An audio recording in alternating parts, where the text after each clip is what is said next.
네, 9월 모의고사 첫째 주입니다. 뭐 다 익히 공부 방법이야 여러분들 알아서 잘 할 테니까 공부 방법에 대해서는 별도의 말씀 좀 안 드리고 대신에 이제 문제를 어떻게 만들었냐. 오늘이 9월 첫째 주라서 기준점이 오늘일 것 같아요. 그래서 오늘 이 문제는 작년도 문제를 놓고 같은 영역에서 문제를 냈습니다. 수평적으로 냈어요. 예를 들어서 2번 문제가 작년도 전통회화에서 묵법이었다면 그 묵법에서 선현법이 나왔잖아요. 그러면 그 선현법 외에 그와 같이 중요한 아이들이 무엇인가를 고려해서 오늘 이렇게 문제를 낸 거거든요. 그래서 오늘 문제 2번 이따 하겠지만 2번의 정답은 묵법 중에서 용묵법 중에서 갈필 이렇게 된단 말이지. 그러니까 이것을 수평적으로 먼저 공부를 하고 이 기준 하에 여러분들이 각자의 공부의 분량과 계획을 세우셔야 돼요. 그러면 오늘 문제가 굉장히 많이 도움이 될 겁니다. 그리고 작년도 문제랑 이렇게 같은 영역이기 때문에 그렇게 전개가 되면 좋겠고요. 문제풀이 들어가기 전에 몇 마디 좀 하자면 7, 8월 달에 해주신 것처럼 여러분들이 문제 푸는 시간에 줄을 잘 맞춰 주셔야 돼요. 그래서 뭐 한두 분 새로 오신 분들도 있을 테니까 정확하게 다시 요청을 하자면 줄을 정확하게 맞춰서 앉아 주셔야 됩니다. 그래서 시험장 분위기를 우리가 만드는 거예요. 그래야만 인출이 잘 되거든.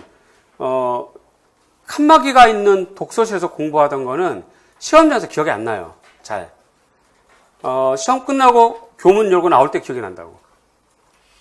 그러니까 시험장 분위기처럼 딱 줄을 맞춰주시는 게 좋겠고, 책은 일체 없어야 되고, 그 다음에 휴대폰은 다 꺼주셔야 돼요.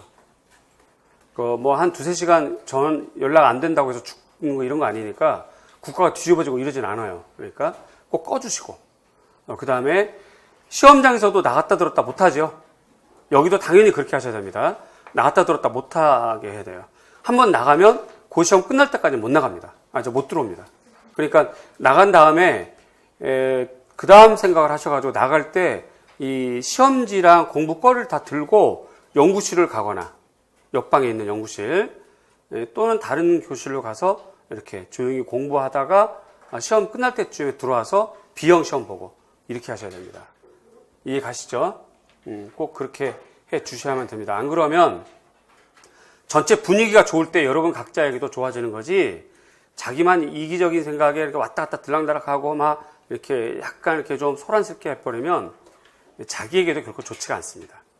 그러니까 꼭 성숙한 모습을 좀 보여주시면 좋겠고, 제가 여러분들 뭐 초딩, 중딩도 아닌데 시험 볼 때 왔다 갔다 이거 안 해도 되잖아요. 그쵸? 또 여기만 대답을 하네? 좀 안 그랬으면 좋겠어요. 전에는 제가 왔다 갔다 했는데 왔다 갔다 할 때마다 여러분들 어떻게 하냐면 이렇게 막 감춰 이렇게. 내가 왜 왔다 갔다 하나 이렇게 왔다 갔다 하면서 답지를 보다 보면 관심이 생기니까 이 친구가 지금 잘 썼나? 이 친구가 뭐가 답답하지? 이렇게 볼 수밖에 없고 생각할 수밖에 없거든. 그러면 쉬는 시간에 이제 그 친구 자꾸 물어보게 되고 이렇게 되니까 그걸 알아서 그런지 막 감추는 거예요. 그럼 내가 뭐하러 돌아다녀? 그렇잖아요. 그러니까 안 돌아다닐 거니까 여러분들이 자의적으로 자발적으로 줄 맞춰서 시간 잘 운영해 주시기 바랍니다. 아시겠죠? 꼭 그렇게 지켜주셔야 됩니다. 그 다음에 두 번째로 인강생도 잘 들어주셨으면 좋겠는데 자료 나가는 게 인강생과 직강생이 똑같아요. 예전에는 방과후 교실이라는 게 있었는데 그때는 인강생은 자료를 못 봤어요. 아예 수업 열지도 않았습니다. 또 올해는 방과후 교실 자체가 없어요. 그러니까 인강생은 그 담당자가 전화가 와서 교수님 좀 하소연 좀 이렇게 하면서 나한테 막 얘기를 하더라고. 인강생 꼭 좀 얘기를 해달라고. 뭔가 오해가 좀 있었나 봐요. 인강생하고 자료가 똑같습니다. 우선 뭐가 자료가 나가냐면 자료 좀 줘보실래요? 시험지 자료. 여기 있나?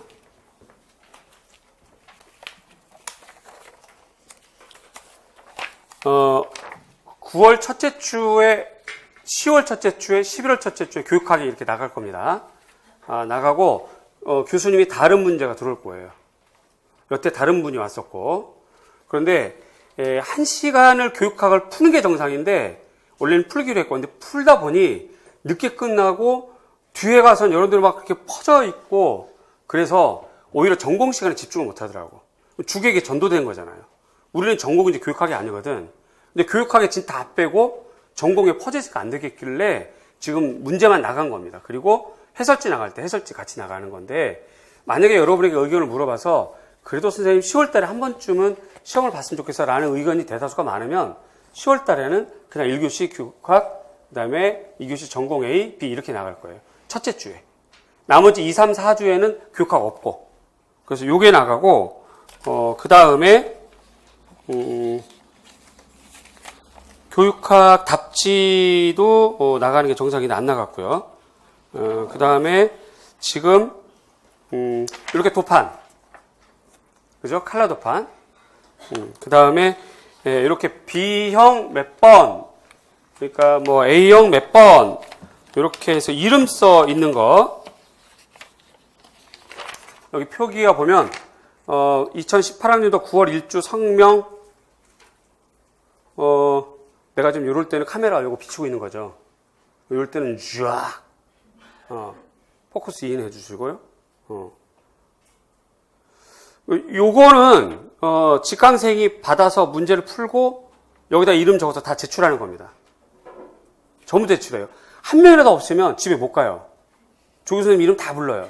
근데 이제 이런 부분에서 인강생이 좀 오해가 있었나 봐. 그러니까 동일하게 나간다는 걸 좀 알아주시면 좋겠고 왜 이런 장치를 하냐면 문제를 감추려고 그래요. 우선 평가원에서 7월 달부터 문제를 걷어갑니다. 이제 11월 달쯤 되면 이렇게 직접 목록을 작성해 와요. 그래서 체크해 나가면서 자료를 걷어갑니다. 그래서 그 자료 걷어가는 것 때문에 감추고 싶어서 이렇게 하는 거니까 여러분들 그렇게 좀 이해를 해주시고 불편합니다. 분명히 그건 아는데 7, 8월 달에 잘 따라온 것처럼 9월 달에도 좀 잘 따라와 주시면 좋겠고 그렇게 진행이 됩니다. 그래서 오늘 원래 당초 계획은 교육학 1교시 보기로 했었는데 안 봤던 이유가 퍼지니까 안 보게 됐던 거고요. 여러분들 의견을 들어봐서 10월달하고 11월달 앞으로 한 번 더 남았잖아요. 2번. 그때 교육학을 보자고 하면 볼 수는 있고요. 2, 3, 4주차에는 그냥 전공만 보는 걸로 이렇게 하겠습니다. 그 다음에 최근에 이제 카페에 질문이 이제 많이 올라와 있어요. 좋은 현상입니다. 그리고 거기다가 댓글을 이렇게 학생들이 달아줬는데 그것도 좋은 현상인 것 같고 학생들이 답을 달았는데 내가 별다른 뭐 잘했어요 어쨌어요 이런 거 일체 없다 그러면 그 답이 정답인 걸로 생각하시면 돼요. 그러다가 너무 심심하면 잘했어요라고 그렇게 했는데 사람이다 보니까 밑에 건 깜빡 잊어버리고 위에 글에다가 잘했어요 하면 이제 밑에 있는 글에 답을 단 사람은 뭐지? 나한테는 왜 잘했다고 안 하지? 뭐 이런 오해를 할 수가 있는데 그런 오해는 우리가 하지 말고 어른들이니까 그러면 좋겠고 만약에 답을 달았는데 그 답이 부족하거나 오류가 있으면 내 그 밑에다가 자세하게 답을 달아줄 거고요. 그렇지 않으면 답을 달아준 사람이 정답이다. 그래서 질문한 사람은 그거를 참고하시면 좋겠고 다른 분들도 그걸 참고하면 좋겠고요. 특별히 지난주에 그 현상학과 관련된 문제가 있었고 그 문제의 정답이 서술형이다 보니까 네 줄에 맞추려다 보니까 자수가 짧았어요. 그러니까 이렇게 질문한 분도 있었고 부산에서 질문하더라고요. 카페도 그게 올라와 있고 그래서 거기다 내가 풀어서 쫙 설명을 해놨습니다. 그런 건 여러분들이 들어가서 휴대폰으로 볼 수 있으니까 참고로 보시면 좀 더 이해하기가 더 쉬울 겁니다. 그 다음에 또 최근에 봤더니 베르메르가 카메라 옵스큐라를 썼느냐 안 썼느냐에 대한 질문인데 어느 분이 거기다가 이제 카메라 옵스큐라 썼어요 라는 논문을 또 이렇게 조사해서 올렸더라고요. 그런 자세 좋아요. 논문 찾고 이런 거 다 좋은데 대신에 한 가지 권하고 싶은 건 쉬운 거는 간단하게 끝나는데 논쟁거리가 있는 건 자료를 많이 찾아야 돼. 자료를. 카메라 옵스큐라를 베르메르가 썼는지 안 썼는지는 베르메르만 알아요. 그렇잖아. 정확하게는. 나머지 미술사학자들이 연구하는 거거든. 자료를 가지고. 그런데 대체로 서양 학자들은 카메라 옵스큐라에 대해서 별 언급을 안 합니다. 한국 학자들은 카메라 옵스큐라에 대해서 언급을 해요. 예를 들어서 올해 정년퇴임한 이은기 선생님, 서양미술사, 출제위원이기도 하죠. 그분은 카메라 obscura에서 정확하게 언급을 했는데, 곰브리치는 언급을 회피했고, 젠슨도 언급을 좀 회피했는데, 젠슨의 베르메르 부분에 나와 있는 그 본문 내용이 아니라 책의 서문에 보면, 서문이 뭔지 아시죠? 책의 서문에 보면 베르메르가 카메라 obscura 뭐 이런 말은 없고 베르메르 작품을 적외선으로 촬영을 했더니 이 대상을 여러 번 옮긴 흔적이 나타난다라고 나와요. 그 얘기는 뭐예요? 카메라 obscura는 고정시켜서 자아 보고 얘를 그대로 옮겨 그리는 거거든요. 그런데 적외선 촬영 결과 대상을 많이 옮긴 흔적이 나타났다는 얘기는 작가가 임의대로 이 정물이나 대상을 옮겼다는 뜻이지. 그 얘기는 카메라 obscura 써고 그대로 옮겨 그리지 않았다는 얘기잖아요. 그러니까 이제 그런 얘기도 나오고, 클릭을 보면 거긴 또 이제 외국 학자이긴 한데 우리나라 학자가 번역 옮긴 거죠. 거기에는 이제 obscura 얘기가 있고 그래요. 그러니까 자, 그런데 여기서 내가 거기다 댓글 달았는데 뭘 달았냐면, 봐요. 이 시험이 임용고시 시험이라서 베르메르가 카메라 obscura 썼게 안 썼게를 물어보진 않습니다. 그렇게 물어보진 않아요. 그렇지? 대신에 이 출제자가 카메라 obscura를 정답으로 채택하는 문제를 내고 싶을 때 베르메르를 끄집어 올 수도 있고, 베르메르 말고 아리스토텔레스를 끄집어 올 수도 있고, 우리나라 저 작가도 끄집어 올 수 있고, 그렇잖아요? 그러니까 많은 작가를 끄집어 올 수 있는데, 어쨌든 그 도판이던 지문에서 카메라 obscura라고 하는 것을 찾아서 쓸 수 있는 게 중요한 거지, 베르메르가 썼게 안 썼게는 중요하지 않다고. 이해 가세요? 공부의 방향을 그렇게 잡으셔야 돼. 임용고시를 떠나서 밖에서는 뭐 상식적으로 베르메르가 썼게 안 썼게에 대한 논쟁도 하고 뭐 이렇게 좋죠. 좋은데 시험 관점으로 공부를 해야지, 지금은. 그러니까 그럴 때는 베르메르가 썼을까 안 썼을까 보다는 카메라 obscura가 만약에 문제가 나오면 어떤 지문이 나올까. 베르메르가 썼던 안 썼던 간에 베르메르 작품을 가지고 와서 지문이 어떻게 나오겠지. 그리고 가로치기를 하거나, 그쵸? 그렇게 나오겠지. 그런 상상을 하면서 공부하는 것이 훨씬 시험에 더 가까워요. 그렇게 여러분들도 시험에 좀 더 근접해서 공부하는 방식을 채택하는 게 좋겠다 하는 생각이 들어요. 아울러서 카메라 obscura 하면 나오겠어요? 카메라 obscura가 영상장치이기 때문에 영상장치에 관련된 온갖 장치 이름은 다 알아야 되겠죠? 하다못해 타우마트로프부터 시작해서 조트로프 뭐 여러 가지가 있을 겁니다. 그런 것들을 한꺼번에 공부하는 것이 옳은 방향일 것 같아요. 자, 총체적으로 카페를 이용하고 댓글 달아주고 다 좋고요. 또 심지어 논문도 찾아보고 아주 좋은 자세들입니다. 그렇게 좀 열심히 해주세요. 다음에 지난주에 문제 중에서 이제 회화주의가 좀 있었는데, 회화주의를 여러분들 좀 이해를 좀 못하고 있는 것 같아요. 그래서 한 번 더 말씀을 드리면, 1839년에 사진이라고 하는 것이 이제 본격적으로 시작을 하는데, 이 사진이라고 하는 이 친구는 그때 얘기했던 것처럼 미술이 하지 못하는 뭔가 이렇게 재현 능력이 뛰어나거든요. 그렇잖아, 그렇지? 미술 외에, 미술이 아닌 카메라가 할 수 있는 능력은 그야말로 복제, 재현이잖아. 거기에 달려있는 거거든. 따라서 초반에 사진이 나오면서부터 사진은 두 가지 길을 걸어요. 사진은. 그럼 필연적으로 두 가지 길을 걷게 되는데, 하나는 그 보도사진 정도. 그래서 르포르타주 계열처럼 작업을 하는 경우가 처음부터 이렇게 이런 게 있어요. 이렇게 쭉 진행이 되고, 요거 말고 사진을 예술 사진처럼 사용하는 계열들이 생기죠.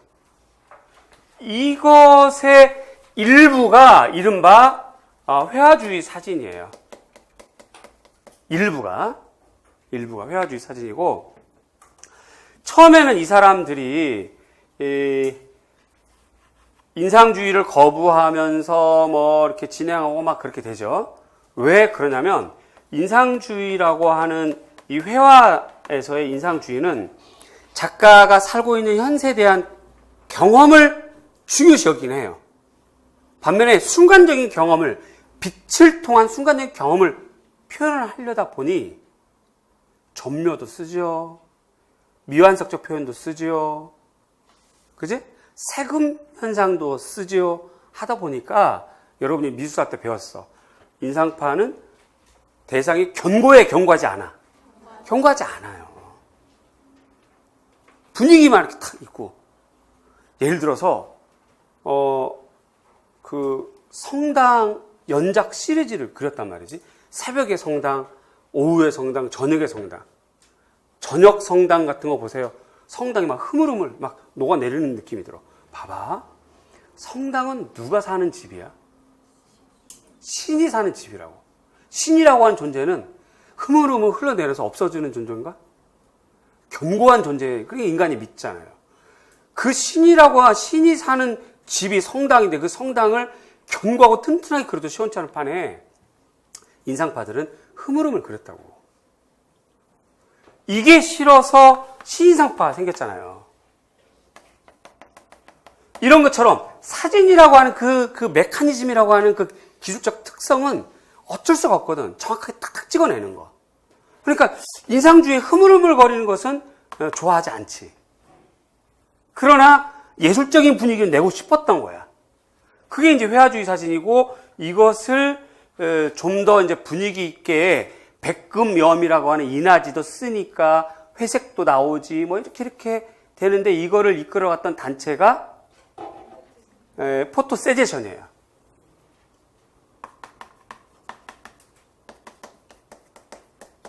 근데 포토 세제션을 주도적으로 이끌었던 그룹이 있어.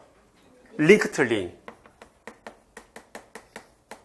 영국 사진 그 그룹들이고 그렇게 되거든요.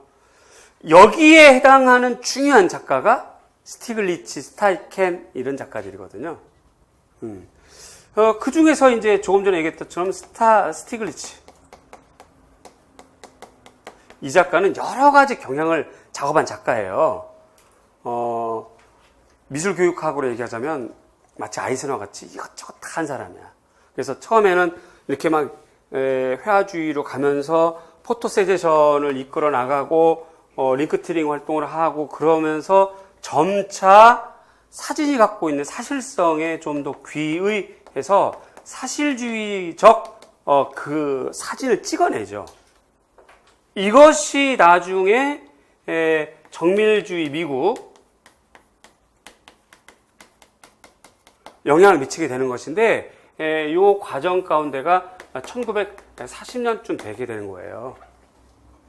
자, 그러면 시험에 뭐 이렇게 뭐 흐름, 역사 뭐 이런 거를 물어볼 수는 없을 것 같고, 그러봐야 서술형인데 이만한 거 언제 다 써요?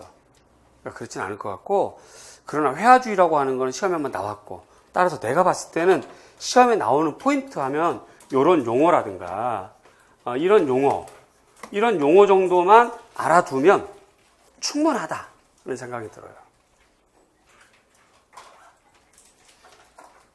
자, 여기까지 이해되죠? 자, 그래서 이해됐는지 안 됐는지를 내가 어떻게 확인할 거냐면, 다음 주에 여러분들 문제가 22문항인데 22문항 플러스 별표에서 뭐 1-별 이렇게 해가지고 한 문제 더 넣을 거예요. 회화주의 사진 요거. 기입형에 들어가든지 서술에 들어가든지 어쨌든 요렇게. 이해 가시죠?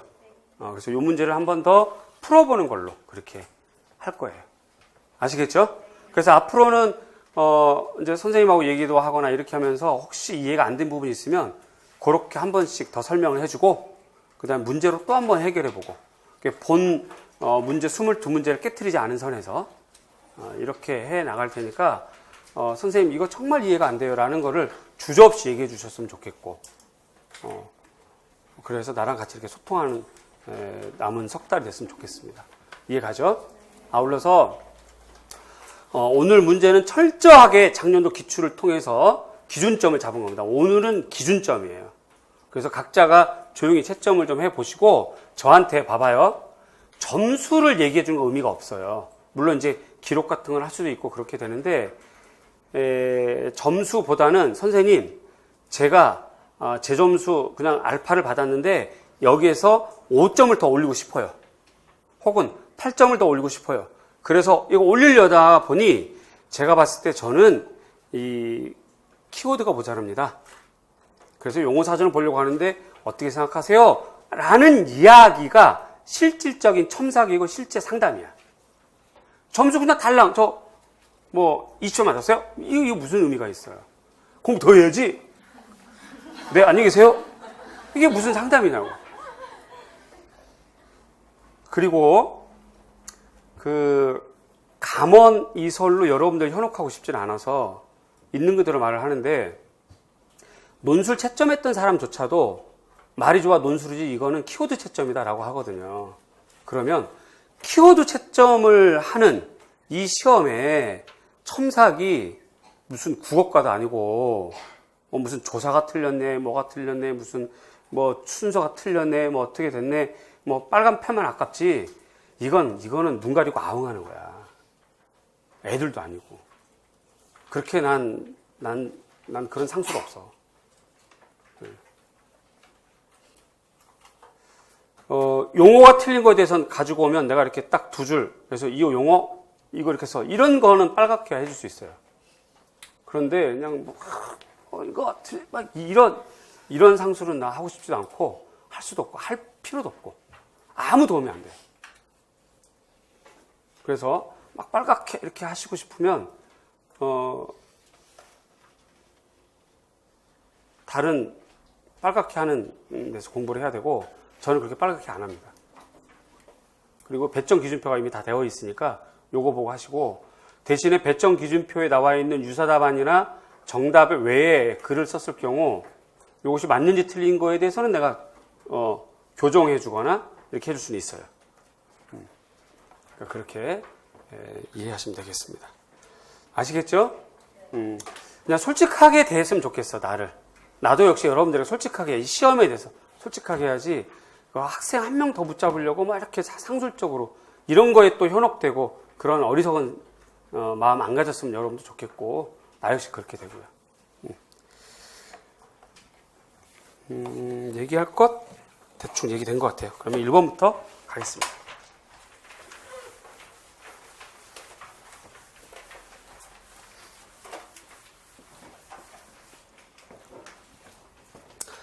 작년에 2017학년도 A형 1번이 뭐가 나왔냐면 미디어 파사드가 나왔어요.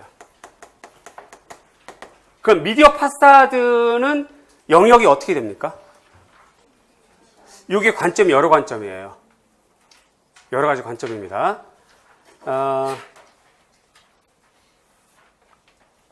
디자인에서 볼 수 있죠. 디자인이라고 하는 과목에 시각 디자인에서 5개 광고 디자인에서 그 중에 하나가 택시부터 시작해서 교통수단, 그 다음에 건물, 그 다음에 미디어 파사드 이렇게 되거든요. 이렇게 유목화를 할 수가 있어요.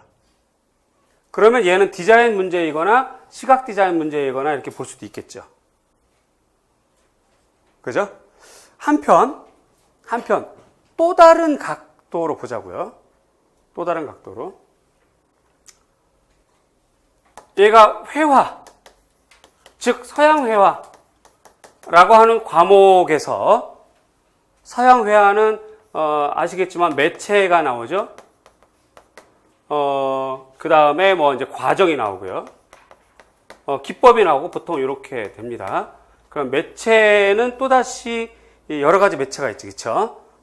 용제가 물로 쓰는 거 수성이 있고, 유성이 있고, 그 다음에 중합 재료가 있고, 이렇게 됩니다. 그죠? 또 수성은 또 여러 가지 수채가 있고, 불투명 수채가 있고, 과슈가 있고, 이렇게 막 나눠져요.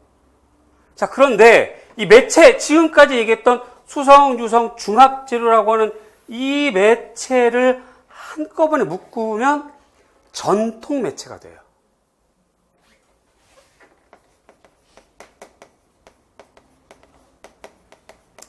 그러면 전통 매체하고 다른 거. 현대 매체, 현대 매체, 현대에서 사용하는 매체. 뉴 미디어. 뉴 미디어 아트.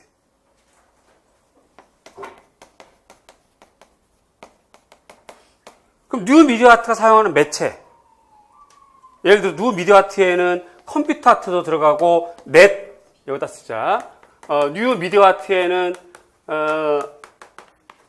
컴퓨터 아트도 들어가고 넷 아트도 들어가고 인터넷 아트도 들어가고 비디오 아트도 들어가거든요. 그랬을 때 여러분들 흔하게 공부하는 거 비디오 아트의 매체적인 특징을 적어라 이런 거 나오잖아. 그치? 그럼 우리 뭐라고 그래야 돼? 비디오 아트는 전통 매체가 캔버스에 안료와 물감으로 칠하는 것에서 벗어나서 브라운관의 음극 성관에 의한 전자화면 이렇게 막 매체가 되는 거잖아요. 과정적인 매체, 일시적인 매체, 인공적인 매체 이렇게 되는 거잖아요. 그런 것처럼 미디어 파사드는 어떻게 되는 거야? 컴퓨터 매체이거나 뉴 미디어 매체 중에서 재료가 뭐예요? LED. 자, 이렇게 되면 얘는 지금 어느 영역이 되는 거야? 서양화 영역이 될 수도 있는 거지. 그렇죠?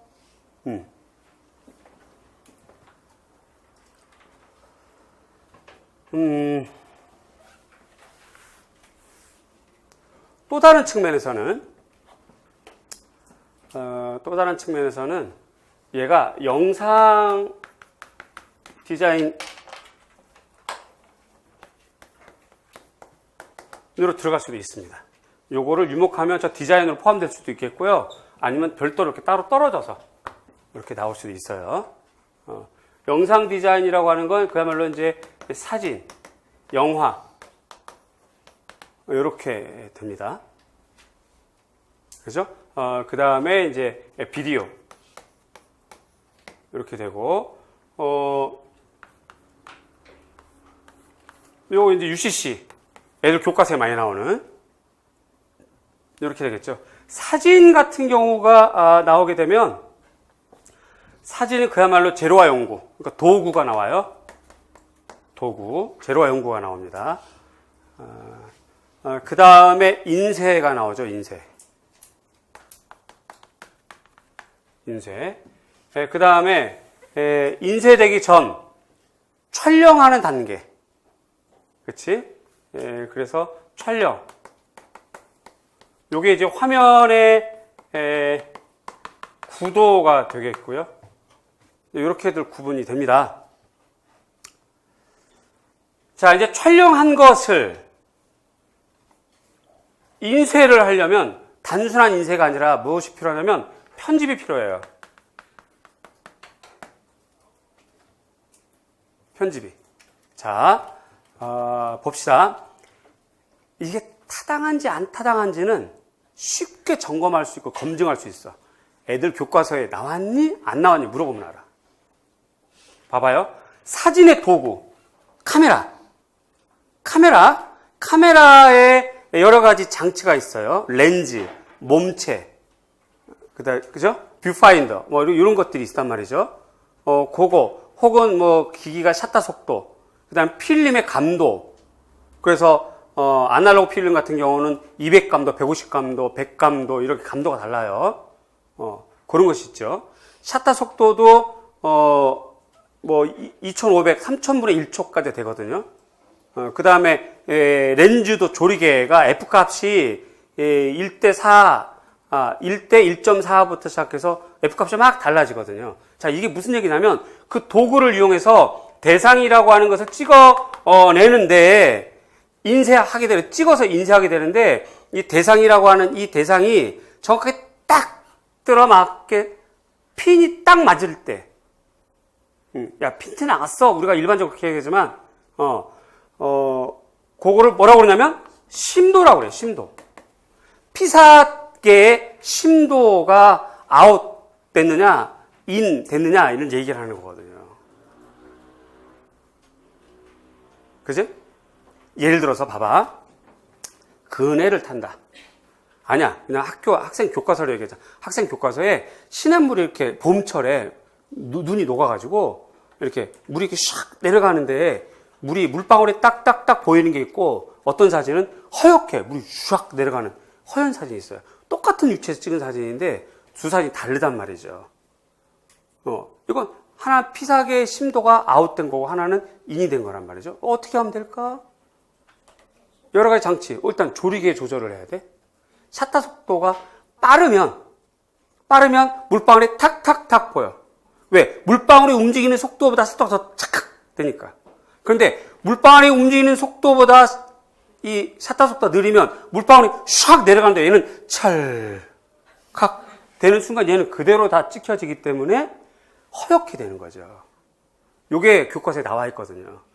피사계의 심도와 관련된 게 사진에 나올 수가 있는 거야. 이미 교과서에 수록되어 있으니까. 그 다음에 촬영을 해서 어떻게 편집을 할 거냐. 이게 영화에도 들어가기 때문에 UCC도 들어가고. 그게 지금 1번 문제가 되는 거예요. 그래서 지금 다시 일로 돌아와서 미디어 파사드라고 하는 것이 이제 다시는 안 나올 텐데, 당분간은 안 나올 텐데, 얘를 가지고 이 영역으로 갈 건지, 이 영역으로 갈 건지, 이 영역으로 갈 건지 따라서 달라진단 말이죠. 어쨌든 기준점을 잡아서 오늘 선생님은 이 포인트로 잡았어요. 영상 디자인 포인트로. 영상 디자인 포인트로. 그래서 일단 편집에 대한 기법은 좀 알아두자. 얘기지. 그럼 이걸 좀 복습을 하시고 여러분들은 이게 영상 디자인 안 내키면 이쪽으로 공부를 일주일 동안 하시면 돼요. 그랬을 때가 제로 베이스가 되는 거야. 기출하고 똑같은 난이도가 되는 거죠. 여기까지 이해 가세요? 몇 개 문제를 계속 이렇게 설명을 할 겁니다. 어떻게 기준점이 됐는지, 난이도 어떤지 정도 이렇게 될 거고, 지금 이 난이도는 굉장히 어려운 난이도입니다. 맞은 사람이 거의 없을 거예요. 정답은 거기 이 힌트가 되어 있어요. 문장 제일 끝에 쪽에 상황을 묘사할 수 있다라고 되어 있지. 그래서 얘는 상황 편집이에요. 그러면 편집에서 여러분들이 꼭 알아둬야 될 것이 지금처럼 상황 편집, 그 다음에 교차 편집,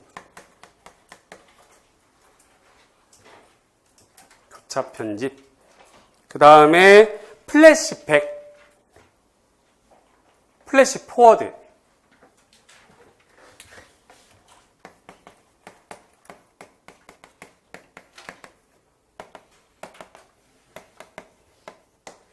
그 다음에 페이딩, 그 다음에 디졸브. 요거까지만 하면 돼요.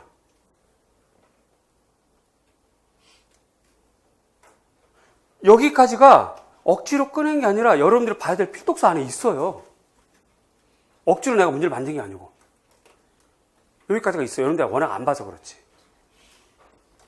상황 편집은 지금 설명문처럼 여러 가지 카메라로 찍고 그래서 좋은 장면을 제시하기 때문에 배우의 표정까지 적나라하게 나올 수가 있거든요. 그러면 봐봐요. 1840년대 카메라 사진이 등장하고 1878년에 머이브리지의 연속 사진 있잖아요. 말 타고 가는 거. 연속 착착착착 찍히는 거. 에드워드 머이브리지의 연속 사진이 등장하고 그 다음에 미국에서 컬러 TV가 보급된 게 1950년대고요. 그 사이에 영화라고 하는 영화 산업이 생기기 시작했어요. 이때부터 현재와 2017년까지 모든 영화 중에서 상황 편집의 교과서는 바로 이 문제고 이 영화입니다. 그래서 상황 편집을 내면 이도판이 그대로 나와요. 요거 이거나 옆에서 찍은 막 달려가면서 이렇게 하고 있거나 뭐 거의 이거예요. 이대로 보시면 돼요. 히치콕 작가의 상황 편집.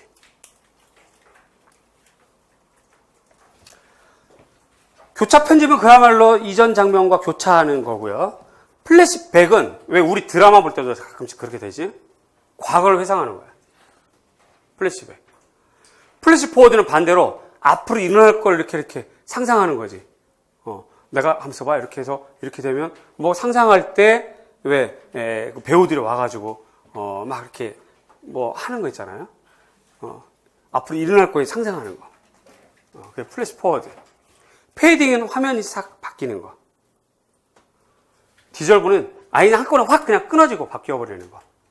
페이딩은 점차 이렇게 사라졌다가 새로운 장면이 들어오는 거고, 디졸브는 확 그냥 바뀌는 거.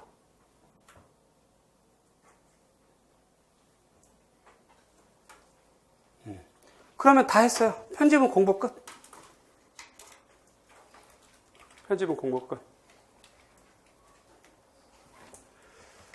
자, 얘만 따로 떼어내서 공부하기 좀 어려우면 얘를 영상 디자인이 사실은 어디까지 포함되냐면 애니메이션까지 포함되거든요. 그러면 1번 문제 가지고 애니메이션까지 공부를 하세요. 애니메이션, 장치만 다 한번 얘기해 볼까?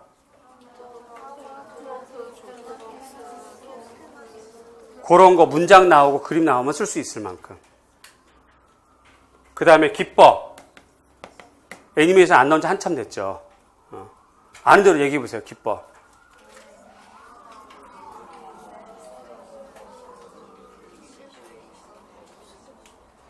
그 다음에 요즘 TV에서 많이 쓰는 기법이 있어. 고궁을 딱 찍고 있는데 고궁은 변함이 없어. 그런데 말 꺼내기도 전에 타임랩스라고 하는 기법이 있어요. 그 시간을 오래 두고 막 찍는데 화면은 빨리 확 지나가는 거. 그래서 아침에 해가 떴는데 어느새 해가 졌어. 이렇게 되는 거. 타임랩스. TV에서 요즘 많이 써요. 새로운 기법이 해가지고. 뭐 그렇게 새로운 것도 아닌데. 그러면 이렇게 묶어서 공부를 하게 되면 아주 훌륭하게 1번을 해결하게 되는 겁니다. 어쨌든 1번은 난이도가 높았어요. 됐나요? 2번 가겠습니다. 가도 되겠죠? 2번 작년도 2번 문제가 아까도 얘기했지만 얘가 이제 전통회화에서 나왔고 전통회화 중에서 용무법이 나왔어요. 용무법. 그럼 용무법 밑에 이제 여러 가지 용무법이 쫙 있겠지. 그치? 거기에 이제 발목도 있고, 선염도 있고, 뭐 이렇게 있어요. 이거를 요번 주에 이 문제랑 같이 하시면 되는 거예요. 그래서 정답 기억은 갈필. 리은은 석묵여금. 석묵여금. 석묵여금. 네 글자. 석묵여금.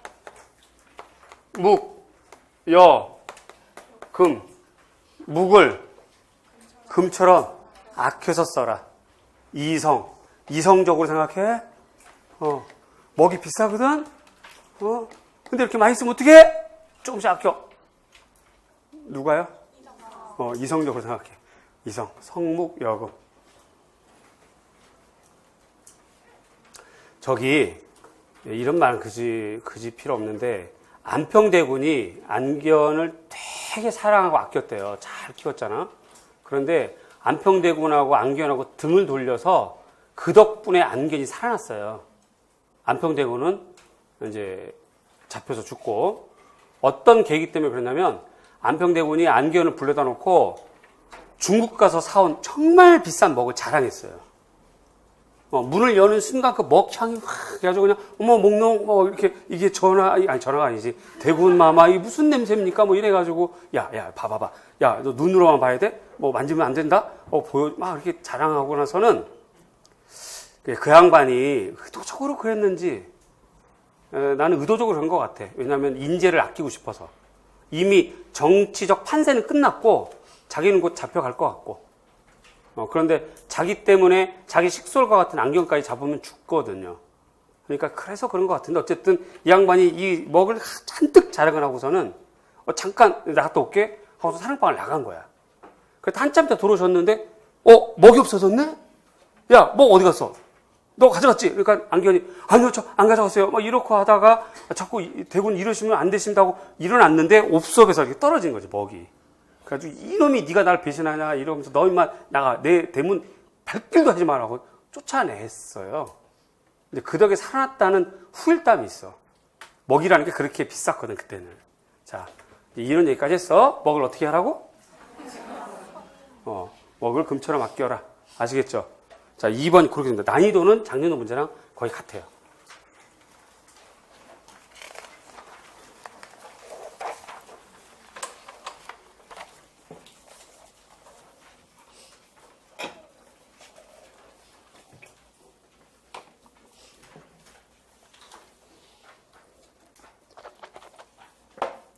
삼 3번이 작년도 도낭석굴 막고굴이 나왔잖아요.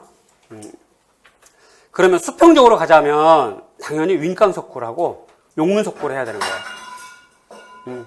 그럴 수도 있어. 책상이 좁아요. 천천히 찾아요. 천천히. 괜찮아. 이럴 땐 당황하거든. 우리인데 익숙하지. 그죠? 이런 거 서로 배려할 수 있고. 이제 물을 꼭 좀 담궈야 돼. 됐죠? 그 이제 물 같은 거는 쏟지 않게 이제 겨울철에는 또 이렇게 많이 쏟기도 해요. 특히 하필 또 기본서 책에 쏟기도 하고 막 이렇게 돼. 책이 두꺼워지는 거지. 질감 처리도 되면서 아주 좋아져요. 입장 바꿔서 생각하고 서로가 배려합시다. 그 윈깡석굴과 용문석굴이 나오게 돼 있어요. 수평적으로 가자면. 근데 걔네들은 우리가 4월 모고 6월 모고랑 7월 달에 다 풀었어. 그래서 내가 그 문제 또 낼 수는 없고. 그렇다면 그 다음에 수평으로 가면 아잔타 석굴.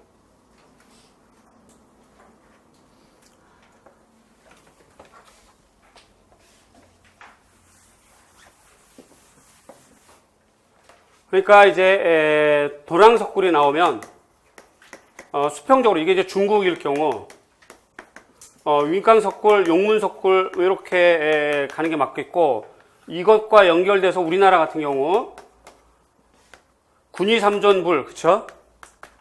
그 다음에 석굴암 이렇게 전개되고,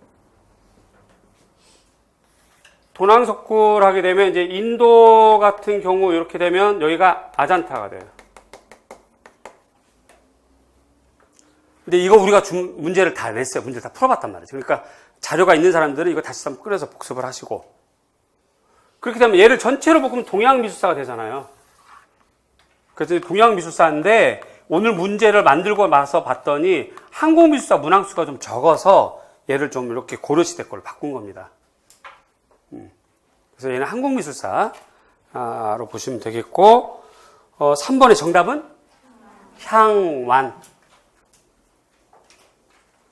기법은 은입사. 근데 입사 중에서 바탕재가 까매요. 이럴 경우는 뭐라고 하면 돼? 오동입사. 그냥 입사라고 해도 됩니다.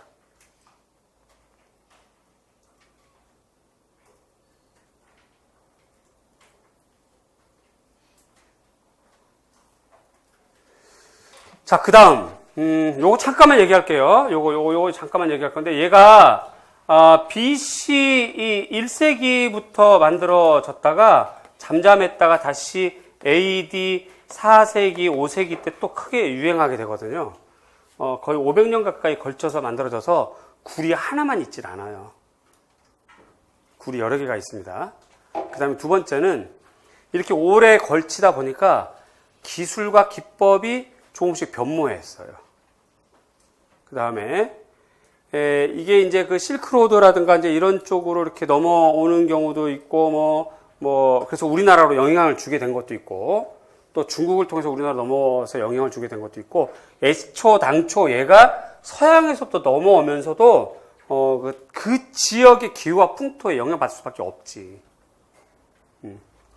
따라서 어떤 책을 보면 석회벽에 그렸다라고 되어 있어요. 어떤 책에 보면 건식 벽화다 이렇게 되어 있고요. 근데 석회벽이라고 해서 무조건 습직이라고 하면 곤란해요. 이건 여러분 잘 아시잖아, 그쵸? 무조건 습직이라고 하면 곤란해. 석회를 발라도 얘가 좀 마른 다음에 하는 경우도 있고 젖어 있을 때 하는 경우도 있고 그렇단 말이지. 그래서 이 부분을 알고 써야 돼요. 그리고 이제 지문도 잘 보면서 문제를 풀어야 되겠고. 무조건, 습식! 이렇게 해버리면 곤란하다는 거. 특히 우리가 지난주에 건식벽화 배웠었죠. 그쵸? 요것도, 그 책에 이렇게 기록되어 있어요. 여러분들 봐야 될 책에 아주 명확하게 이렇게 딱 나와 있어서 그걸로 문제를 냈던 겁니다. 그러니까 그렇게 알아두시고.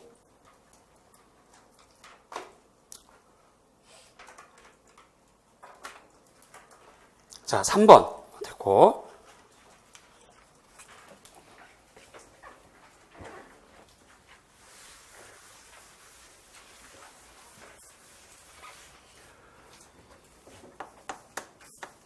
4번이 색채학이에요. 색채학은 유목화를 많이 하셔야 됩니다. 뭐 빛의 원리, 그 다음에 색 지각 현상, 색 대비 현상, 색 표시, 뭐 이런 것들 유목화가 많이 있겠죠. 그 중에서 제일 많이 나오는 게 색 지각 현상이에요.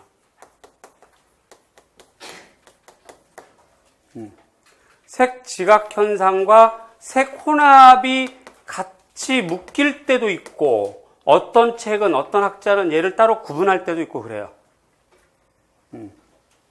색이 혼합돼서 지각되는 거니까 색 지각 안에 페이지 목차에 같이 포함할 수도 있고 그렇게 되는 거죠.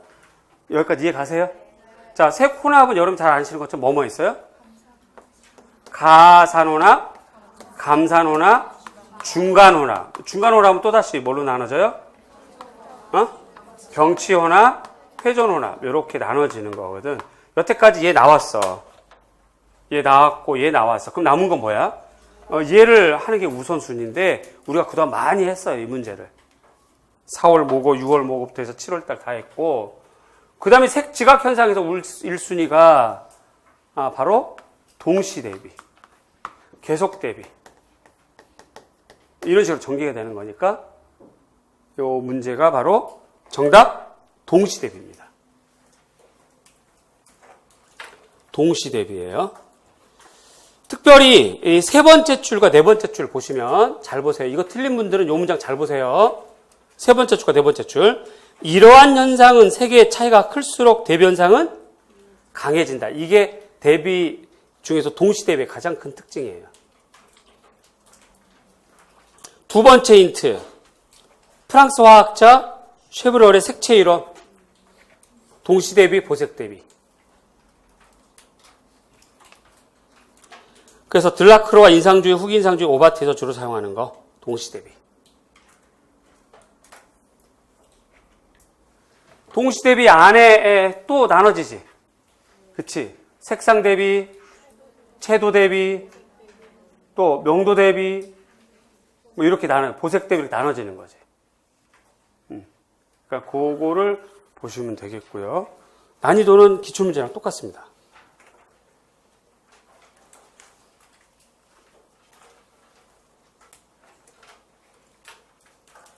4번 틀리신 분들은 이유가 두 가지일 거예요. 동시 대비에 대한 특성을 정리를 안 해서 틀렸거나. 그지? 두 번째, 이렇게 쉬울 수 없어 라고 생각하고 막 다른 생각하고서 문제 써왔거나. 그러니까 자기를 잘 판단해 봐봐요. 그래서 지금 거기 그 세 번째, 네 번째 줄 이 지문, 이게 동시 대비 특징이었구나 모르는 분들은 기본서로 이번 주 정리를 하시는 게 좋습니다. 다음 5번.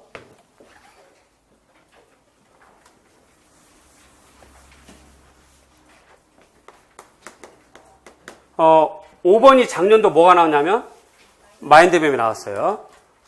이 마인드맵은 디자인에서 디자인 전개, 이 중에서 아이디어 발상법에 해당하는 것 중에 마인드맵이죠. 마인드맵 말고 또 뭐 있어요? 브레인스토밍, 당연히 이거 돼야 되는 거고. 또 다른 거 시네틱스, 또 다른 거 육색 사고모, 또 다른 거 지금 여러분 얘기했던 것처럼 스캠퍼, 뭐 이런 것들이에요. 난이도 같은 거죠. 그래서 수평적으로 이거 말고 아이디어 수렴 사고도 하셔야 되는 거 아시죠? 특히 우리 임용 미술에서 PMI, 그 다음에 ALU는 아주 단골 메뉴예요. 단골 메뉴.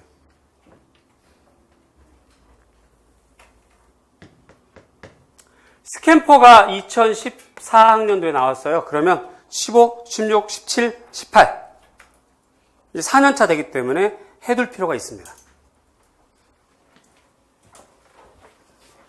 그러면 스캠퍼 뭐뭐 되는 거죠? 대체, 결합, 그 다음이 응용, 그 다음이 다른 용도, 그 다음이 변형, 확대, 축소, 그 다음에 제거, 뒤집기와 재배열 이렇게 됩니다. 응용, 어댑트, 그지? 그 다음 변형, 확대, 축소, 모디파이, 매그니파이, 미니파이. 요거 할 때 영문 잘못 쓰시면 곤란해요. 자신 있어. 와우! 공부가 나왔어. 와! 영문으로 막 쓰다가 스페링 하나 틀리면 그거 다 틀리는 거야. 차라리 한글로 쓰세요. 넘어가도 되겠죠? 자, 지금 5문제를 하면서 기준점이 무엇인지, 그래서 공부를 어떻게 하는 게 좋은지를 말씀드렸으니까, 나머지는 다 하진 않겠고, 그냥 그때그때만 설명해도 되겠죠. 그죠? 이제 여러분들 이제 감을 잡았을 것 같아. 그쵸?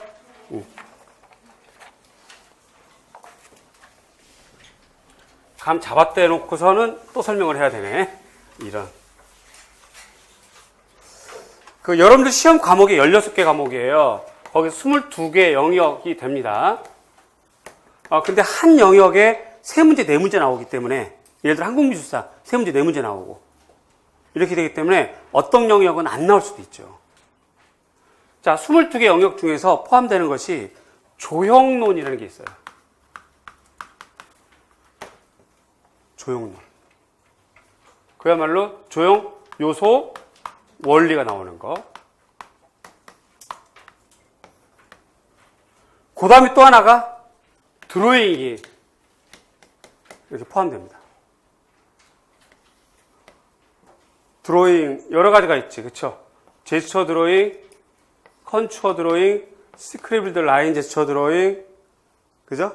응. 대답들을 안 하시네. 제꼈다는 뜻인가? 그 다음에 제스처 드로잉 말고 이와 유사하게 크로키, 그치? 그 다음에 스케치. 스케치에는 또 종류가 있는데. 이거 다 하셔야 되겠고, 이렇게 되는 것 중에서 작년에 드로잉이 나왔어요. 그죠? 윤곽선 드로잉, 컨투어 드로잉이 나왔어요. 작년에. 자, 그렇다면 스케치로 하는 게 맞아요. 근데 이제 스케치는 우리가 그동안 문제를 좀 많이 풀어봤고, 조형론이 2014학년도에 나오고, 2015에 나오고, 그다음부터는 안 나오고, 안 나왔단 말이죠. 그래서 지금 저 문제가 조형론인 겁니다. 그러면 여러분들은 그냥 간단하게 요소랑 원리를 이 문제로 지금 이 6번으로 공부를 좀 하시고, 이게 끝나면 아울러서 스케치까지 좀 하시면 안정적이지 않을까 생각이 들어요.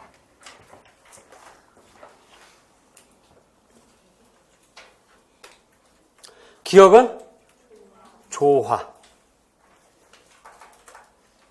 니은은 변화. 그래서 통일과 변화, 이와 상응하는 조화. 그 다음에 그 밑에 균형, 그 밑에 리듬, 율동, 이렇게 전개되는 거.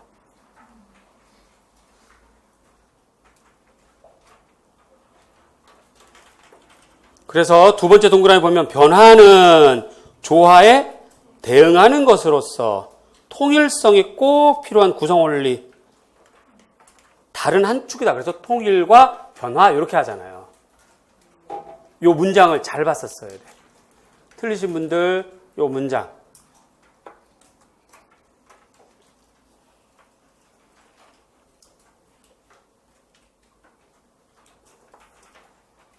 스텔라가 그래서 조화와 변화가 아주 뛰어난 작품, 대표적인 작품이 됩니다.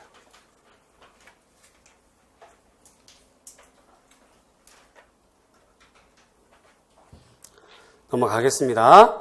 7번, 얘 이제 서예인데요. 여태까지 한문서체가 많이 나왔거든요. 근데 이제 최근에 안 나온 게 전각이 안 나왔어요. 그래서 전각을 좀 많이 하시고, 근데 전각은 우리가 7, 8월 달에도 했고, 또 뭐 모고에서도 좀 많이 했으니까.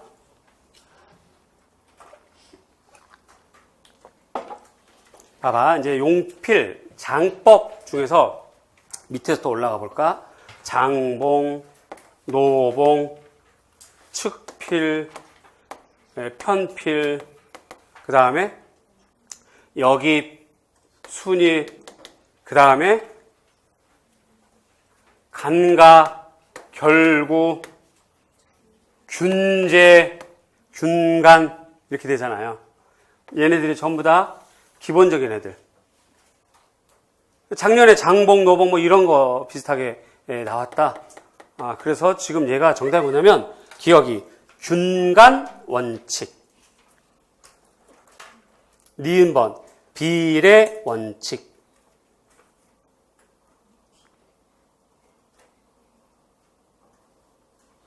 그래서 니은번은 그 두 번째 줄 힌트가 있어요.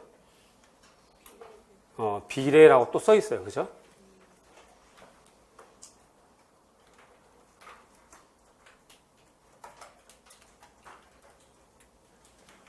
이것도 고민을 많이 해야 되는 거라서 작년도 수준하고 거의 똑같습니다. 너무 쉬운데 답은 이상하게 학생들이 이 서예는 아주 쥐약이야. 그래서 고민을 많이 하고 생각을 많이 하면서 그러면서 시간은 먹고 틀리고.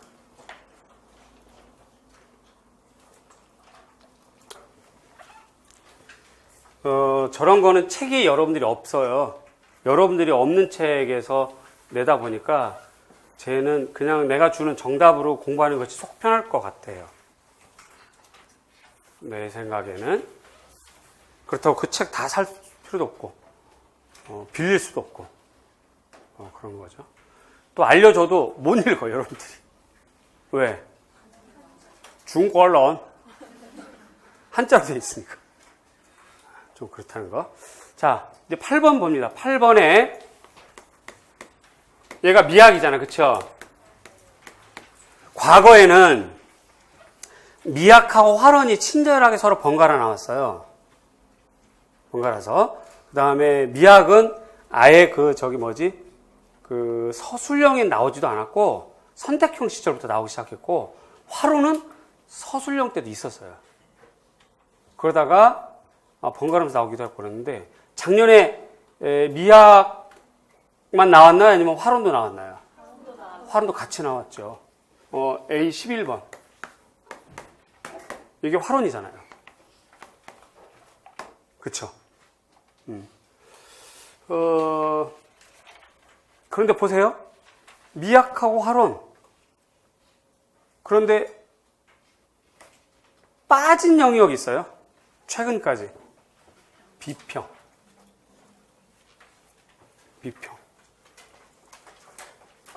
그래서 8번은 내가 비평을 냈습니다. 그러면 이제 기본서 심화서에 나와 있는 비평 보셔야 되겠고, 자, 기억은 재단 비평이에요.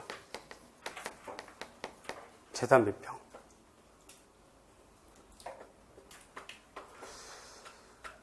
내용으로 보면 재단 비평 다른 말 유사 답안 뭐가 있을까? 규칙 비평이라고 있는데 규칙 비평을 쓰면 정답 돼요, 안 돼요? 안 돼요, 이거. 왜 그래요? 맨 앞에 뭐라고 써 있어? 다 깨우치 도시요. 공부를 어떠나 많이 깨우쳤는지 다 깨우쳤어. 이 사람 말이 써 있기 때문에 기억은 재단 비평만 정답입니다. 아울러서 니은. 과학적 비평이에요. 근데 역시 마찬가지야. 과학적 비평 다른 말 의도적으로 의미론적으로 보면 맥락이지. 이건 우리끼리 이렇게 뭐 이해할 수 있는데 맥락으로 하면 돼, 안 돼? 안 돼. 다케우치는 맥락이란 말 한 적이 없거든.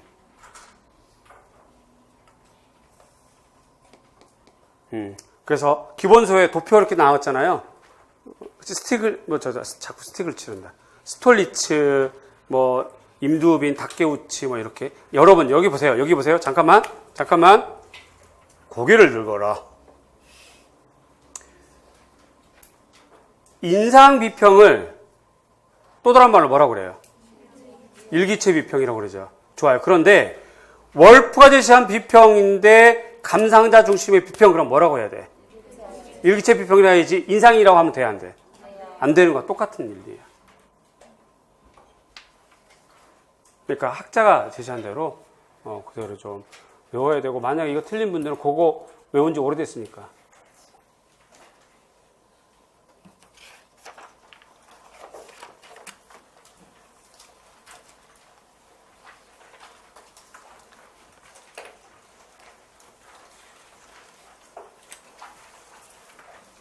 (9번) 보겠습니다.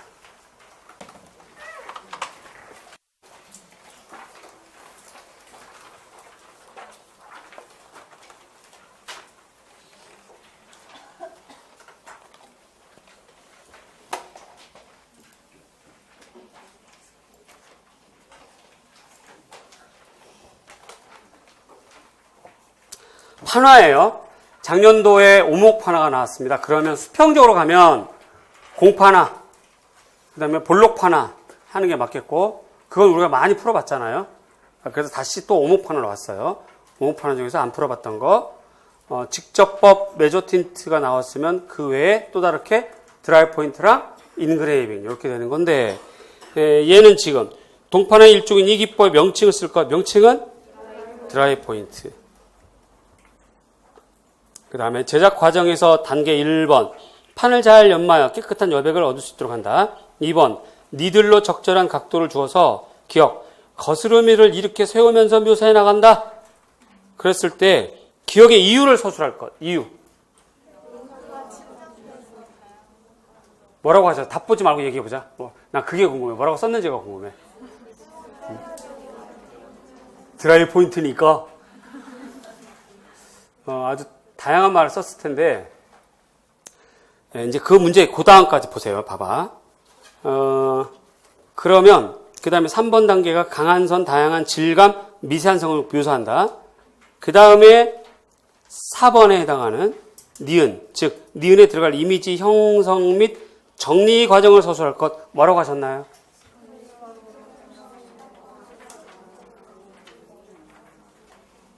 자, 자기 생각에 여기 이 4번 단계, 즉 원문자 니은에 들어갈 말 중에서 이 말은 꼭 빠지면 안 됩니다. 선생님, 제 생각은 그렇습니다. 라고 얘기할 수 있는 사람.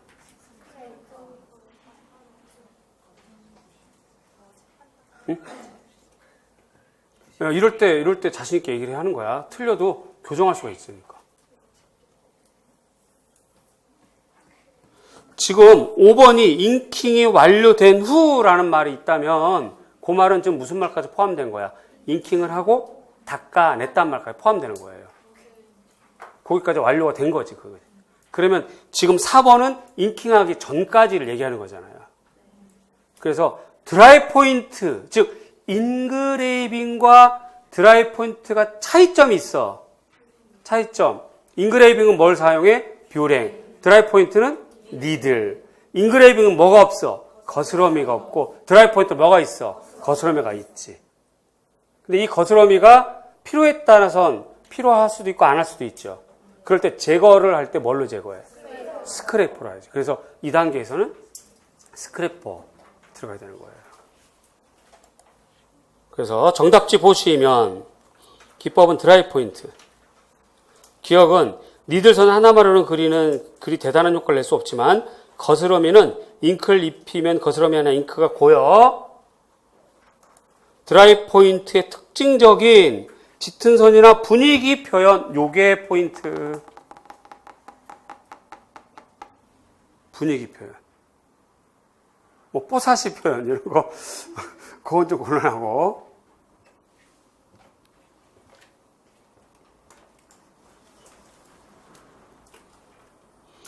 그래서 니은은 거스러미가 너무 강하거나 필요 없는 부분은 뭘로? 스크레이퍼로 긁는다.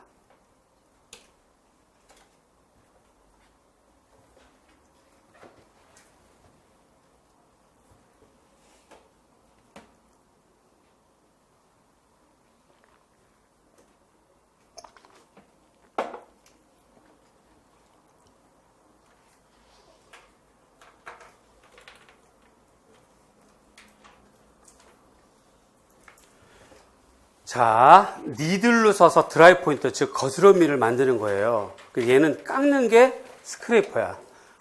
잘 들어봐요. 반면에 뷰랭으로 써서 거스러미까지 없애는 애는 표면이 매끈해야지. 그래서 얘는 뭐까지 사용해야 돼? 반들반들한 바니셔까지 사용해야 되는 거야. 인그레이빙은. 인그레이빙은 버니셔를 사용해야 돼. 얘는 버니셔 사용 안 해도 되고. 그게 이 기법의 큰 차이.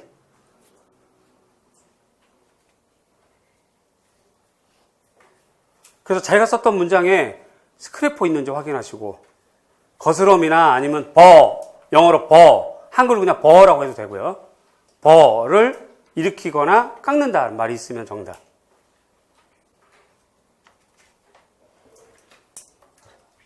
이참에 드라이 포인트 제대로 배운 거지 뭐.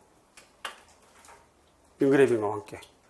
그렇다고 입 뿌득뿌득 하지 마시고. 자, 드라이 포인트는 니들을 사용한다. 대신에 니들을 사용하면서 뭐까지 활용한다? 거스름이, 즉 버까지. 불필요한 건 얘는 뭘로 제거한다? 스크레이퍼. 이때 바니셔는 사용한다, 안 한다? 원칙적으로는 안 한다. 그럼 버니셔는 언제 쓰는 건다? 인그레이빙 할 때 주로 많이 사용한다.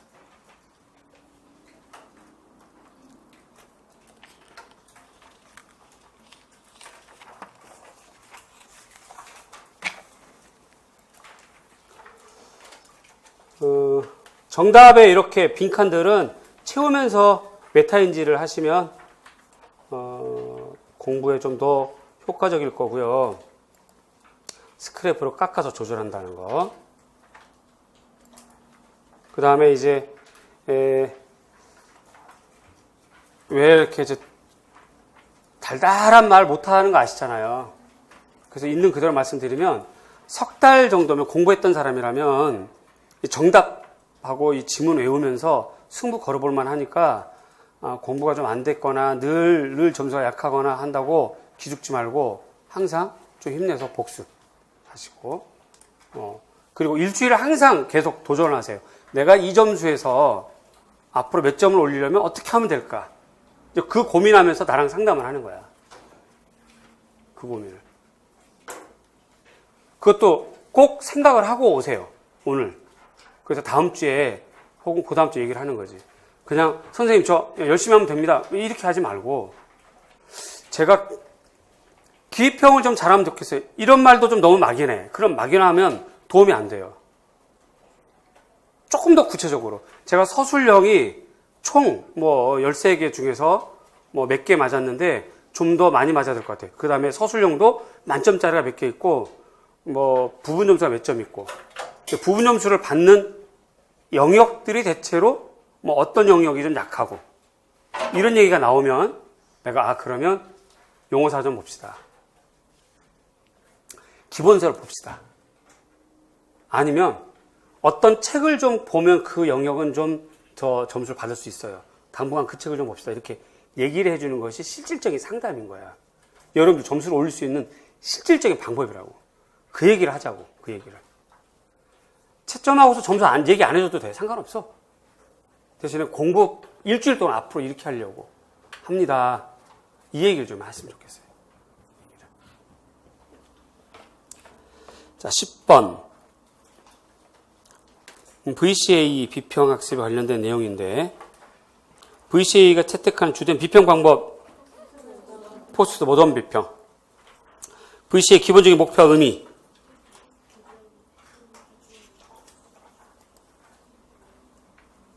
자, VCA가 채택한 주된 비평 방법 포스트 모던 비평이다. 작품 속에 숨겨진 의미에 다시 형체를 부여함으로써 어떻게 미학적인 이미지를 의미 전달하고 있는지 그 의미가 무엇인지 규명하는 데 있다. 즉 사람들이 만들어낸 산물인 시각문화의 중심에는 사회적 가치, 도덕관, 감수성들이 내재되어 있는데 이러한 것들의 의미를 파헤치는 것.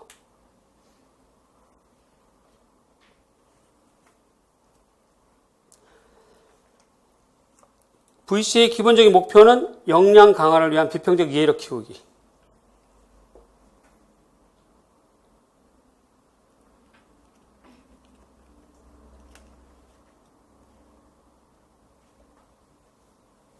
역량 강화라 하면 학생들이 수동적으로 책이나 교사로부터 의미를 하달받는 것이 아니라 뭐 하는 거야?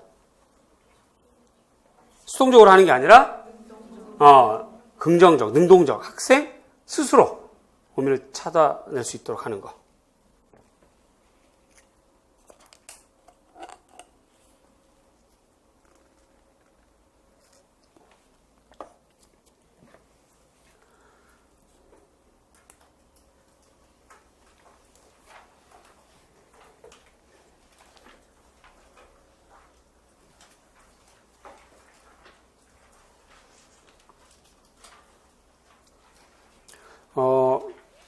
요 수업 본시가 끝나고요.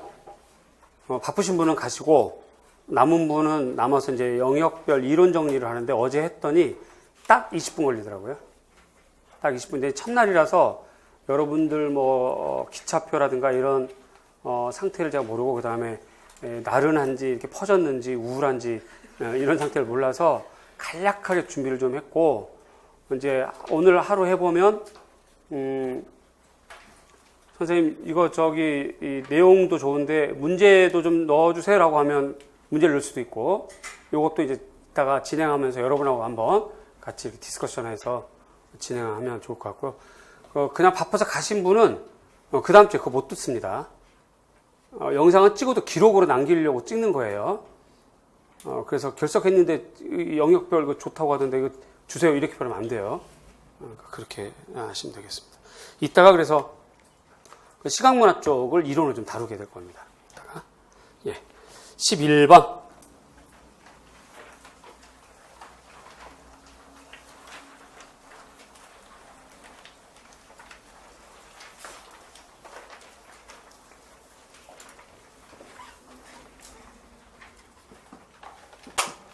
중국 미술사나 중국 화론을 쭉 놓고 봤을 때 반으로 탁 잘라라고 하면 반으로 잘려서 요쪽의 끝이 어디예요? 여기. 왼쪽이 여기가 이제 춘추 전국시대부터 해서 위진남북조 해가지고 여기가 당으로 끝나고, 여기가 5대, 그 다음에 송, 이렇게 전개가 되죠. 그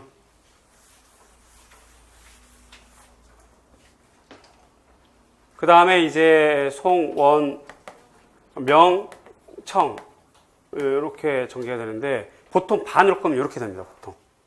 그래서 이쪽은 사실주의, 이쪽은 표현주의나 인상주의, 이쪽은 인물화, 이쪽은 산수화.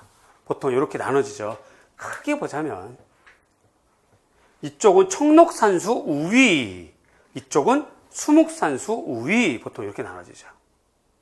그래서 이 중에서 가장 대표적인 화론이 명나라의 누구? 동기창 계열들 여기 있었고, 이렇게 딱 반 나눠지는 것의 출발점 송나라의 황유보 있었고, 원나라 하게 되면 문인산수니까 조맹부. 청나라는 다채로운 세상이잖아요. 서양화 도입됐죠. 또 이렇게 좀 화회화 주로 그리는 계열들 있지요. 또 이제 자기 주도적으로 그리는 계열들 있죠. 막 이렇게 그렇게 되는 것 중에서 여태까지 흘러왔던 전통 자체를 다 무시해버리고 자기 법으로 나의 법이 법이다, 스스로의 법이 법이다라고 했던 석도. 이쪽에서 이제 복고주의, 의구주의 이렇게 되고, 당나라 때는 품등이고, 위진남북조에서 이제 여기가 이제 전시인부터 해서 육법, 그 다음에 산수화법 이렇게 되는데, 최근에 나온 애들이 이런 애들 나왔고, 이런 애들 나왔고, 이런 애들 나왔고, 이렇게 돼서 송나라를 대표하는 화론은 순위가요, 1순위가 소식이고, 곽희이고, 북송 곽희, 2순위가 광약허, 이런 식으로 됩니다. 그래서 요거 낸 거거든요. 난이도는 똑같아요. 작년 난이도가. 물어보는 방식도 똑같고.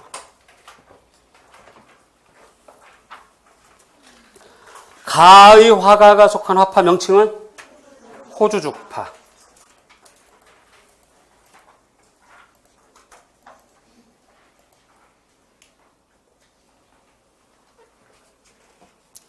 이와 관련된 소식의 화론. 무슨 론? 상리론.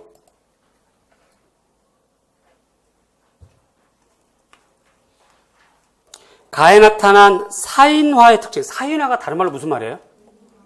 사인화? 문인화죠. 그 선비사자 아닐까요?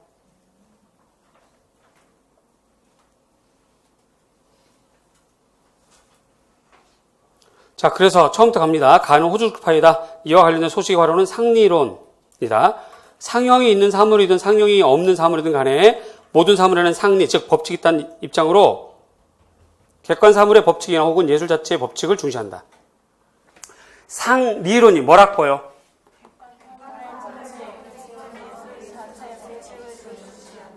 한 번만 더. 어떻게 된다고?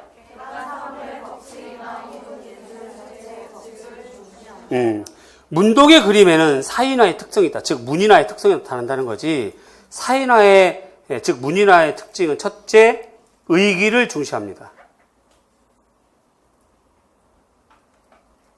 작가의 뜻을 중요한다 이 말이에요. 작가의 뜻, 작가의 정서. 둘째, 사인화는 사물을 담게 그린 것이 아니라 사물의 생기를 그려냅니다. 그 신태를 전한 것이다. 무슨 말이냐면 형사보단 사의.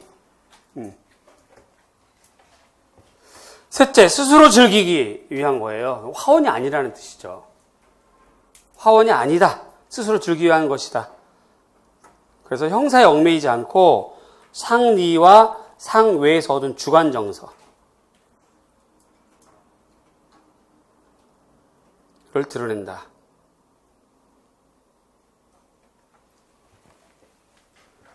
자, 여기 보세요. 상외란 무슨 말이냐면 상형 있잖아요. 잠깐만 여기 보세요. 상형은 대상을 겉모습을 있는 그대로 그리는 거야. 근데 상형을 하지 않는 거를 상외라 그래요.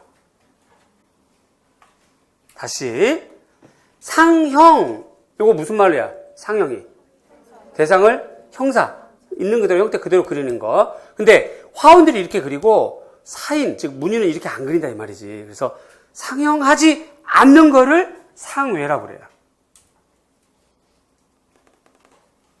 상외가 뭐라고요? 그러니까 대상을 있는 그대로 그리겠다는 거 안 그리겠다는 거야? 안 그리고 뭐만 그리겠다는 거야? 아까 했잖아 상리론. 뭐만 그리겠다는 거야? 본질 혹은 예술의 법칙을 그린다는 거지. 그러다 보면 뭘 얻을 수 있다는 거지? 여기 그러다 보면 작가의 주관적인 정서를 얻을 수 있다는 거예요. 여기 소식 활용입니다. 자, 거기 그 배점 기준표도 외우기 쉽게 해놨어요. 명칭 호주죽파, 화론 명칭 상리론, 화론 객관사물의 법칙 혹은 예술 자체 법칙 중시. 그지? 그 다음에 특성은 의기 중시, 사물의 생기 그려낸다. 이렇게 간단하게 써서 외우면 되지 뭐.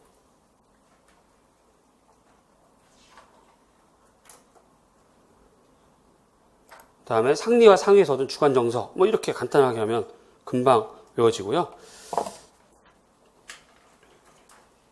그 옆에 유사답안이 있어요. 유사답안 그 옆에 있죠? 그거 한번 읽어볼까요?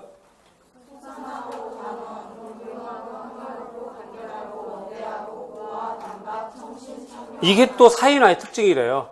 그러니까 왼쪽으로 외우시든지 오른쪽으로 외우시든지 그건 여러분들 마음대로 둘 다 유사답안이니까 자기 느낌 가는 대로 성격대로 외우세요. 소산, 간원, 고아, 단박, 청신, 청려 이렇게 외우시려면 이것이고. 자, 상위에서 얻은 주간 정서를 어떻게 한다? 상위에서 얻은 주간 정서를 표현한다. 자, 그렇게 하면 11번 됐습니다. 혹시 이걸 화면이 조금 빨라서 자기가 이렇게 쓰는 속도가 느려서 못 받아적은 분은 쉬는 시간에 앞에 조교 선생님한테 얘기를 해서 적을 수 있도록 그렇게 하세요. 자기가 건들지 마시고 조교 선생님이 화장실 못 가는 거지. 가지 마. 12번. 기억은 목어입니다. 목어. 힌트가 있죠. 실제의 크기. 두 번째 힌트가 있습니다. 그림 밑에 뭐라고 돼 있어요? FRP로 돼 있잖아요. 그래서 모컵입니다. 모컵. 그 다음에 러프 모델, 프레젠테이션 모델, 프로토타입 모델. 그래서 모형에 대한 종류 해보는 건데, 자, 기억의 명칭은 모컵이다. 니은, 프로토타입 모델이란 양산에 앞서 제작해보는 원형 모형을 말합니다. 원형 모형. 실제 모형, 원형 모형. 그 다음에 프로토타입의 기능은 첫째, 제품의 기능과 성능을 확인하는 거예요.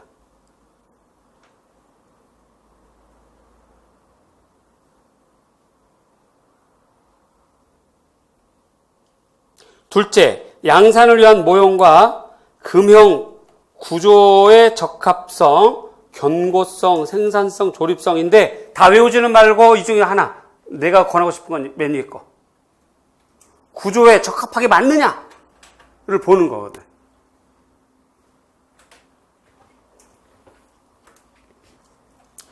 번네트가 예쁘게 돼 있어. 좋아. 근데 엔진을 집어넣으니까 번네트가 안 닫혀.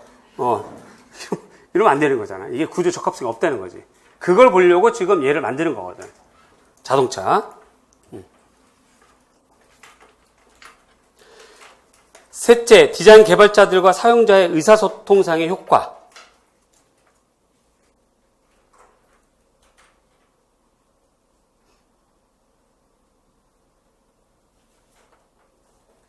무슨 말이냐면 클라이언트가 이렇게 소형 자동차 좀 아주 이렇게 심플하고 아주 단단하면서 요즘 세대 트렌드에 맞는 거 좀 해봐봐 하고 돈을 줬으면 디자이너가 디자인해서 보여주는 거잖아요.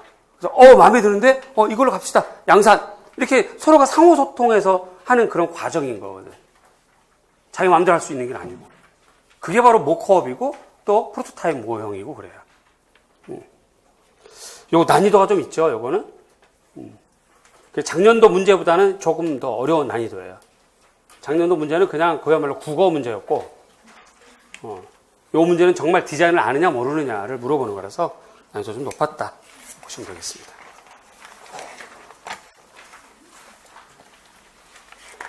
13번. 풍경 양식을 언급한 책이 이은기 선생님 책이 이렇게 아주 명료하게 잘 나와 있습니다. 다른 책에서는 좀 볼 수가 없고, 그리고 거기 있는 책의 도판이 바로 요거예요. 그래서 만약에 출제가 되면 요 도판 그대로 나올 겁니다. 자, 가번 양식 명칭은 베두탄, 나번은 카프리치오, 다번은 픽처레스크. 잘했습니다. 가 베두타 형식이다. 전망이라는 이탈리아어고요. 풍경을 사실적으로 묘사한다.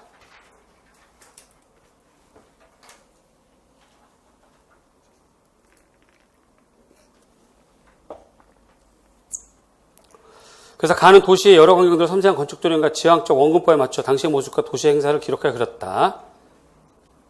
대답해 보세요. 베두타 형식은 어떻게 그린다? 사실적으로. 그렇게 외우시면 되겠습니다. 나는 카프리치오. 환상의 뜻이에요. 거품, 환상 뭐 이런 거죠. 고대 역사에 대한 관심과 낭만적인 상상에 의한 의존한 풍경. 서정적이야, 우울해. 낭만주의적 색채, 거친 선을 속도감 있게 정한다.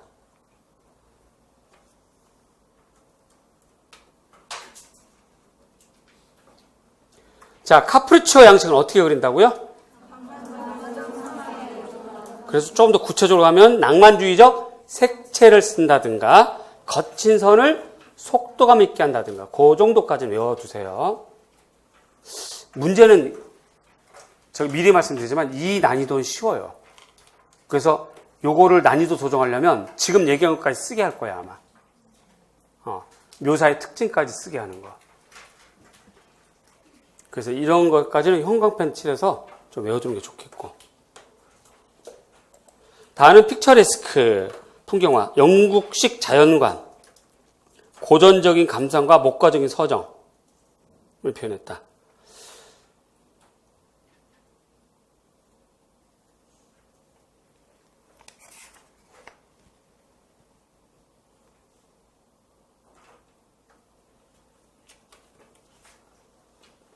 그래서 꾸미지 않은 듯 꾸미는 방식으로 인간의 영혼은 고상한 상념을 이끌어요. 그러니까 그림을 가만히 보면 저 멀리 뭔가 이렇게 좀 오른쪽에 하얗게 있는 거 있잖아요. 다리 위에 저쪽에 페어거든요. 그러니까 그 페어를 보면서 뭔가 이렇게 상념에 잠기는, 뭔가 이렇게 고상한 상념을 이끌어내고 숭고함과 아름다움을 발견하게 하는 거, 그렇게 되는 거죠. 가을 이렇게.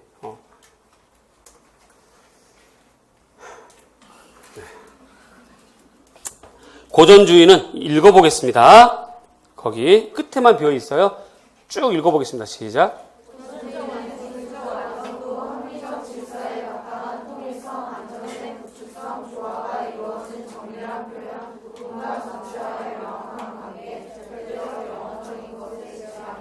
이 고전주의가 18세기에는 어떤 양식으로 드러나면 그랑투르 양식이에요.